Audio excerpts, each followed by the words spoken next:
Namo Narayana and welcome back. Today we are reading Adi Shankara's Svarupa Anusandhana Ashtakam. So this is the second piece that I've read with this name on it, but the two pieces are not connected in any way. They look very different, they have a different feel. He often did this. I've noticed he would use the same name on different writings. I'm just going to assume that of his 300 something writings, or 300 that we have today, that it didn't really matter to him what they were called, and maybe he wasn't that organized. Maybe he never expected anyone to really read these things 2,000 years later, so it didn't matter to him. Or it may just be that the name worked, so why not keep using it? To have the same thing titled over and over again can maybe seem a bit confusing or something, and I've put in the title of this video like number 2. They're really not connected. It's just kind of a way to let you know that there's multiple versions. By practicing penances, yagnas, and charity with pure thought, and leaving out insignificant thought of even a position of a king, and sacrificing everything, if one adopts philosophy, he would permanently own the knowledge of divine Brahman.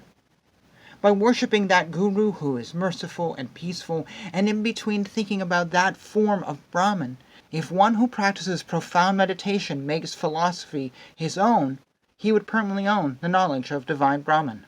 If one with a form of joy and a form of luster casts off this world, and he does not have a faint heart, and he travels towards the Turiya state and expands towards Brahman, he would permanently own the knowledge of divine Brahman.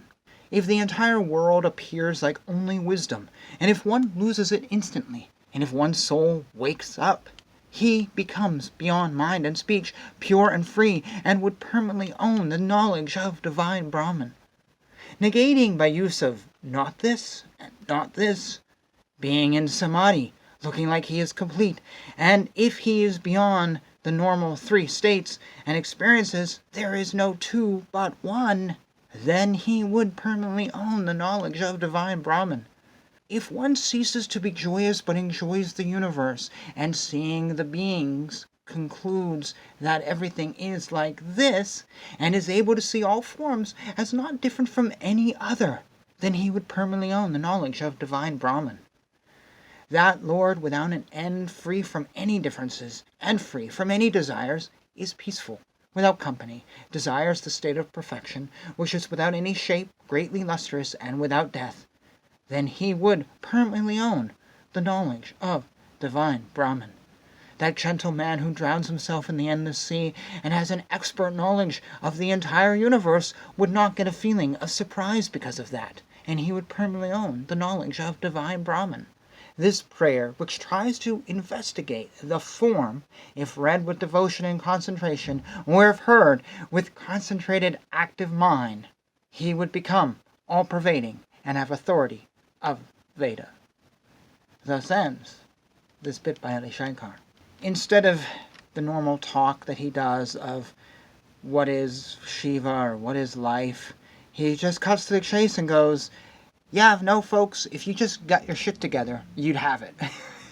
You would understand it, you would be there, you would have the realization. You gotta practice, you gotta do the work. He just says it here, what you have to do. You have to practice, you have to have meditation, you have to do this and that and whatever. He goes right through here, exactly what you need. It is a recipe of self-realization. That's what this should be called. That's the proper name of this, even though I didn't say it at the beginning, but the English translation of the title is actually Octet on Search for Our Own Form, but it should be called A Recipe for Self-Realization.